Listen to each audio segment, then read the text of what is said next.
I want to preface this by saying this review will feature no screaming or anger, but it should be known that this episode was... I am ambivalent to RWBY Volume 5, Episode 5. It happened. I guess. This episode was a mixed bag for me. On one hand, I liked some of the character moments, but on the other hand, it was just so boring. And it's not that an episode without any action is immediately boring. I liked episode 1, and I thought the last episode would have been better without the action.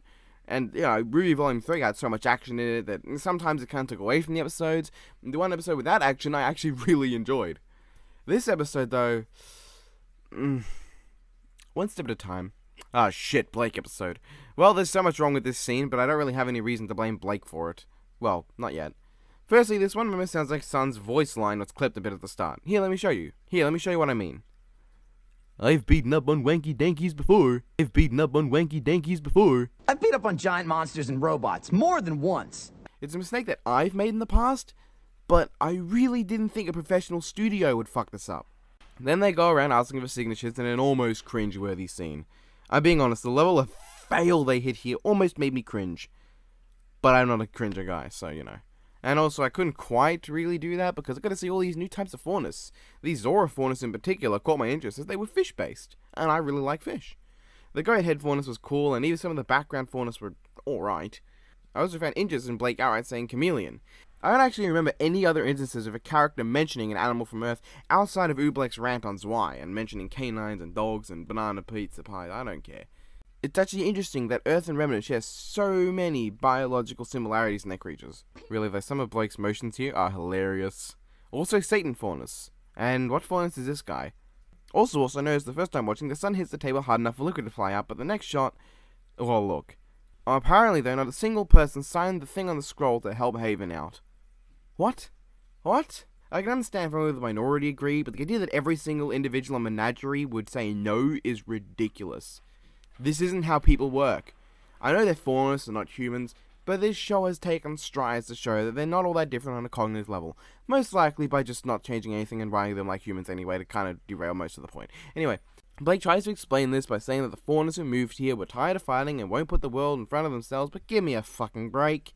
Not everyone there moved from another place, people were born there.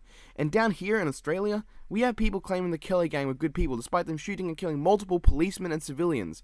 And even people saying the Bali Nine were not bad when they tried smuggling $4 million worth of heroin into Australia. What's worse is people said they didn't deserve to die based on their morals, but they were sentenced to death in another country. We thought that these drug smugglers shouldn't die based on our morals when they were not being judged on our morals.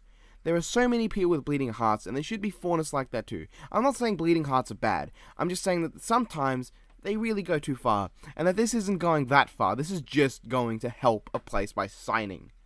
And before you say they wouldn't because humans were oppressive, that's rubbish.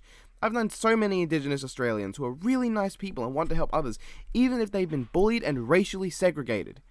I've been bullied for being a certain race, and I'm still willing to help people. So the idea that every single faunus will be that fucking selfish is ridiculous. In fact, it really makes Remnant feel so much less real.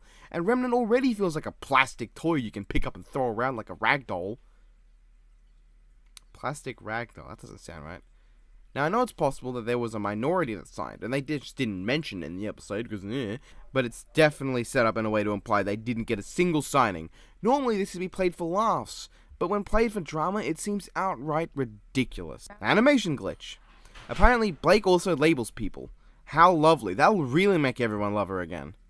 Overall, I hate this scene. I really do. But I just can't complain or get too mad at it, because I really like seeing all these new faunus types.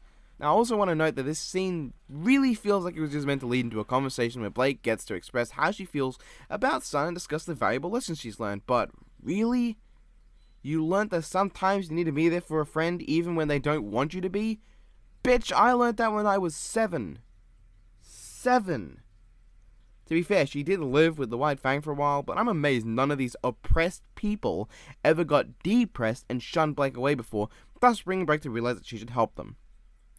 Onwards to our next pointless scene, which is another mixed bag for me. On one hand, I like Oscar and Ruby's interactions. I found myself liking the little moment where Ruby says combat ready and looks down sad. If the scene had ended there, then it'd be fine, but then it went on. and on and eh. I did like moments of Ruby's monologue, and found learning about how she thinks and how she works more interesting, but it feels redundant, and it was all ruined in the end by Oscar just saying this. This must be really hard on her, too. Oh, no, that was another guy. His name was Shit Sherlock, first name no. I don't think we need that explained to us, guys. I mean, that is the whole why bother having Ruby explain anything if Oscar was just gonna go, by the way, that means this, and then Osmond comes in and says, no shit, Sherlock. Also, the cane really looks out of place with the swords here. And Oscar's outburst, it just comes out of nowhere. One minute he's smiling and in a meek as usual mood, and Ruby has a brief moment of sadness, and boom, outburst. Also, Oscar says he used to fend off small Grim. Right. Now, small or not, it really says something about this ultimate threat when a 14-year-old farmhand with no prior training can fend you off. Being Grim, it means he killed it too, cause Grim don't back off. And that's just really, really sad. When your big beast is less dangerous than a dingo, you know you've got some problems with your writing. It would have made more sense for him to go, nah, never trained or fought before. If you're gonna write in that he'll develop Osmond's muscle memory, don't have him had done that before. It just makes it feel less pointful. That the opposite of pointless. I don't know. Then comes the only scene in the episode that actually matters.